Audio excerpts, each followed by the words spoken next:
Welcome to the corner of my backyard, which is currently as far as I can get away from the house at the minute.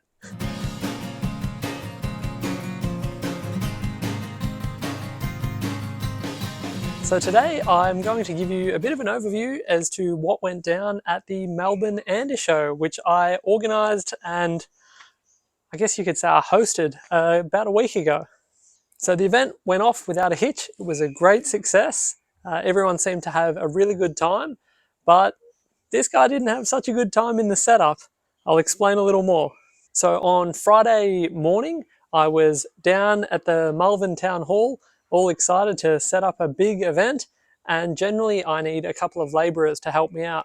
So for this particular event, I had 5 labourers booked to help with all the setup of the tables, running of the power, just all of the things that go along with an event that you generally don't think about until you actually set one up. So there I am, Friday morning, wide-eyed, excited to get into it. Come to find out, no labourers turned up. Now, this isn't terribly out of the ordinary.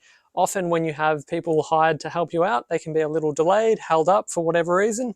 So I wasn't concerned until it got to about 11 o'clock in the morning and no one had turned up. And I realised that I had a very large task of setting up the show ahead of me. So I'd tried to organise some extra help. Due to miscommunications, that didn't come to be, and I found myself setting up the entire event by myself, which was very difficult. Not difficult in the conventional sense, like it's not rocket science. It's primarily just placing tables, chairs, but once you start to do it all by yourself, you realize just how much work goes into these events. And so I have a newfound appreciation to the labourers that usually give me a hand, and we got there in the end and it was all set.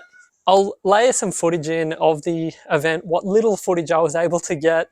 The reason being, I was incredibly tired. My lovely daughter was born just a week prior to this event, so this was actually the first time I was away from home, and it was to service the wonderful coin collecting community. So I hope everyone's very appreciative of the, the time and effort that goes into this, and that being a very stressful weekend. So I wasn't able to get the footage that I would like to have got. In an ideal world, I wanted to wander around the event, perhaps even conduct a few interviews with people here and there. But unfortunately, my schedule did not allow for it. I was also very tired, so you can appreciate that I didn't get everything done that I would like to have, but fortunately the event ran without a hitch and everyone seemed to really enjoy themselves. There was an incredible spread of dealers. We had people from all over the country, as far as Andrew Crellin coming over from Western Australia for the event, bringing with him an incredible array of very interesting coins. So overall, I would say it was a big success with a lot of stress that went along with it. Anyone that came along would have seen the massive queues, both for the ANDA products, which I was selling at the ANDA table. They were a PNC from the Perth Mint for the Year of the Rabbit, and there was also a 1 ounce silver coin, which is the current Kookaburra design, but with a helmeted honey eater privy mark on it. So they're only making 2,000 of those, and there were 500 produced of the PNC. So on both days, we sold out. They were very popular. And then Australia Post also had some unique PNCs, as well as a massive spread of various stock, like some old Impressions stock. For those that are unaware, the Impressions catalogue comes out every November, and it's a wide range of collectibles of various themes that they produce over the year, and they often have those at the ANDA shows that they attend.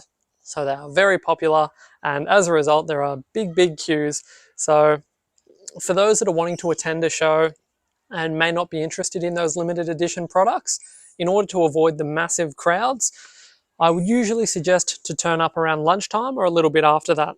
And you shouldn't have any issues being able to have a conversation with a dealer of your choice, because the events represent a great opportunity for people to have those conversations that you might not otherwise get to have, or you only get to have them over the telephone. So it's nice to get the opportunity to meet dealers in person and have a conversation. If you've got something that you're wanting to buy or sell, you can sit down and discuss that as well. So the event was a big success. I'm looking forward to Brisbane, which is coming up in May. If you happen to come down to the event, make sure you come on by the ANDA table and say g'day. I'd love to meet anyone who's interested in this channel, I'm always happy to have a chat. It was very exciting to have a few people come on over to the table that wanted to, you know, take a photo, and I'm always happy to shake hands and kiss babies. So it's a lot of fun. It was also great to catch up with a few good friends. I didn't manage to get many photos at all. So here are the two that I can think of that came to mind. So this is myself with my dear friend Barry from Max Stern & Co.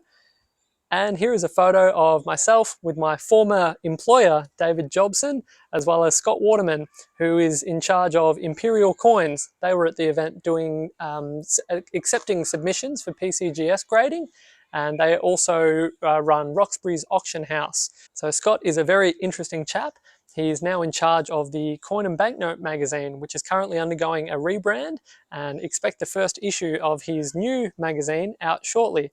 Hopefully it's the kind of thing that when it does arrive, I might even do a review of it on the channel or just talk about it so you can familiarize yourself with that. So that's it for this video. I just wanted to do a brief review.